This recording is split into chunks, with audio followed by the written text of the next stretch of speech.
Денешната тема на второто вклучување на лице место ние сушност дводневниот сајм Kids Expo кој што се одржа на 30 март. Овој сајм се разбира понуди за сите посетители разни работилници, едукативни, интересни за сите оние присутни, зборуваме родители и деца. За тоа каква беше атмосферата, колкава посетеност имаше и какви се активности се одржа, ово утро ќе ми зборуваат моите две гостинки, односно организаторки на овој сајм. Ово утро ќе зборувам со Марија Зекмановска-Митровска и Бојана Иванов.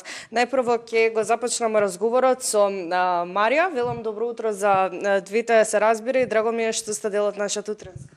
Добро утро, добро дојдовте кај нас на гости.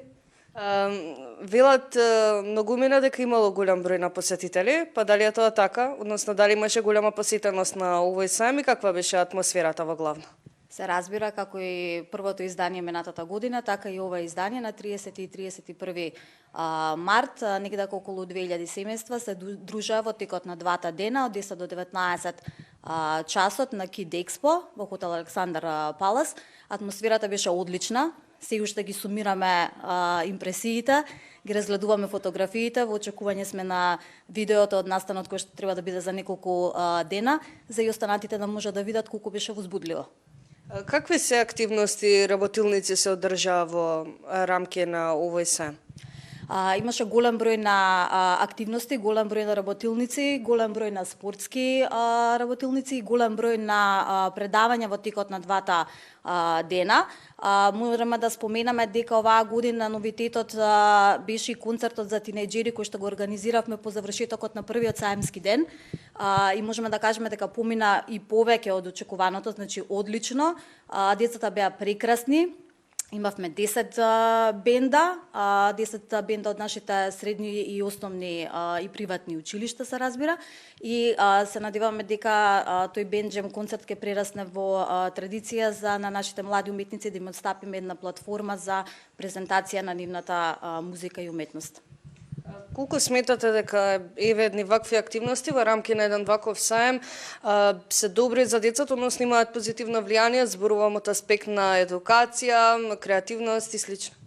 Секако дека имаат позитивно влијание, затоа што пробуваме на еден поинаков начин да ја разбудиме нивната имагинација и нивната креативност. Направивме склоп на убава и интересна програма каде што секој можеше да си најде во одреден момент она што го интересира во текот на тие два сајмски дена. Дали можеме да очекуваме нешто следно? Зборувам дали би можеле да очекуваме идната година трет сајм или рано е да се каже? Секако, значи нас се уште не држи возбудата и желбата и понатаму овој сајм да се развива и да имаме уште долгогодишни изданија. Па да се надеваме дека ќе дојдеме пак повторно да зборуваме за третиот сајм. Ви благодарам многу на разговорот. Сега ќе поразговарам и со мојата друга гостинка, односно ќе позборувам нешто за самите работилници кои се одржа во рамки на овој сајм, а верувам дека ги имаше и во поголем број. Така, како што веќе спомена и Марија, значи јас би сакала пред да збориме за работилниците да споменам дека имавме голем дел на изложувачи од различни категории, значи да не ги изоставиме и нив, како што се например да кажем од здравје, од козметика, играчки, потоа имавме аксесорайз, имавме поликлиники, имавме градинки, имавме храна и така натаму. Кога сме веќе кај работилниците, да се надоврзам на прашањата, значи имавме различен тип на работилници, како што спомена и Марија. Буквално секој да може да се пронеде во некоја од нив. Меѓутоа оваа година акцентот повеќе го ставивме на предавањата и како и работилниците акцентот на булингот, како и на семејните вредности, така да се обрнавме големо внимание на тие теми оваа година. При самиот крај ќе ве прашам и дали можеме да направиме споредба од првиот сајм кој што се одржа минатата година и сега, дали односно организацијата е подобро, дали имаше многу повеќе посетители, многу повеќе насмевки на сите присутни? Да, има разлика.